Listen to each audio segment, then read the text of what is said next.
Hi viewers, இன்றைக்கி நம்ம lunch box சீரீஸில் ரொம்ப சிம்பிளாக செய்யக்கூடிய ஒரு பிரியாணி பார்க்க போகிறோம். இதுக்கு நம்மளுக்கு எந்த காயும் தேவைப்படாது.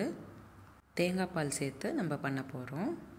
இந்த பிரியாணிக்கு ஒரு தனி ஃப்ளேவர் இருக்கிறதுனால சின்னவங்கலேருந்து பெரியவங்க வரைக்கும் விரும்பி சாப்பிடுவாங்க. லஞ்ச் பாக்ஸ்க்கு பர்ஃபெக்டான ரெசிபியாக இருக்கும். ட்ரை பண்ணி பாருங்கள். வாங்க பார்க்கலாம் தேங்காய் பால் பிரியாணி எப்படி செய்கிறதுன்னு. முதல்ல குக்கரில் 30 ml எண்ணெய் சேர்த்துக்கோங்க.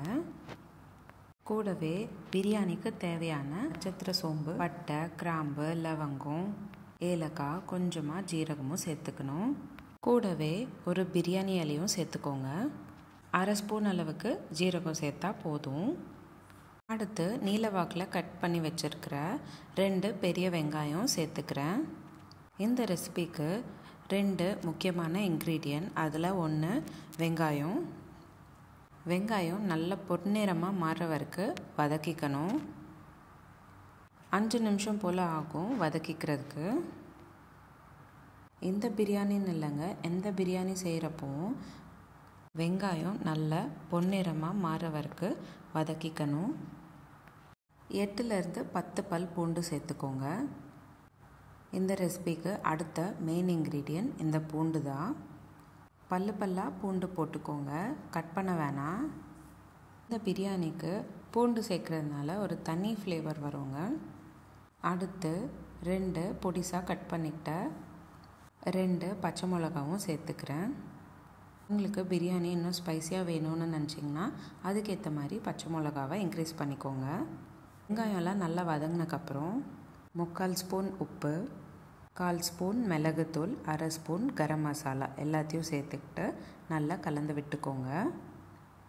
எப்போவுமே பிரியாணி 1 கப் அரிசிக்கு 1 ஸ்பூன் உப்பு சேர்த்துப்போம். ஆனால் இந்த ரெசிபிக்கு நம்ம 3/4 ஸ்பூன் உப்பு தான் சேர்த்துக்கணும்.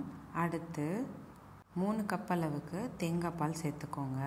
இன்றைக்கி நான் உங்களுக்கு வீடியோவில் காமிக்கிறது 1 கப் அளவுக்கு அரிசிக்கு, அதனால் நான் 3 கப் தேங்காய் பால் எடுத்திருக்கேன்.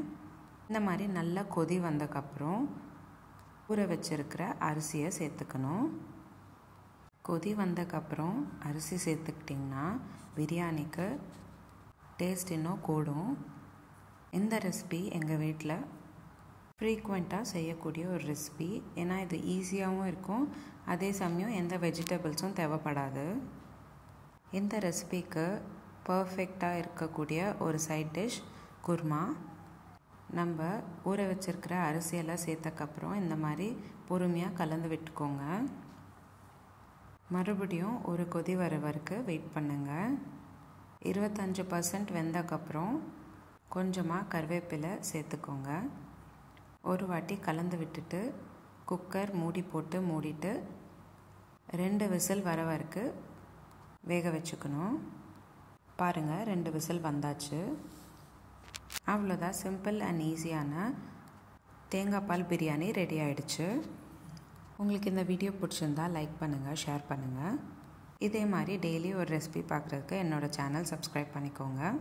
இந்த ரெசிபி ட்ரை பண்ணிவிட்டு எப்படி இருந்ததுன்னு எனக்கு கமெண்ட் பாக்ஸில் கமெண்ட் பண்ணுங்கள்.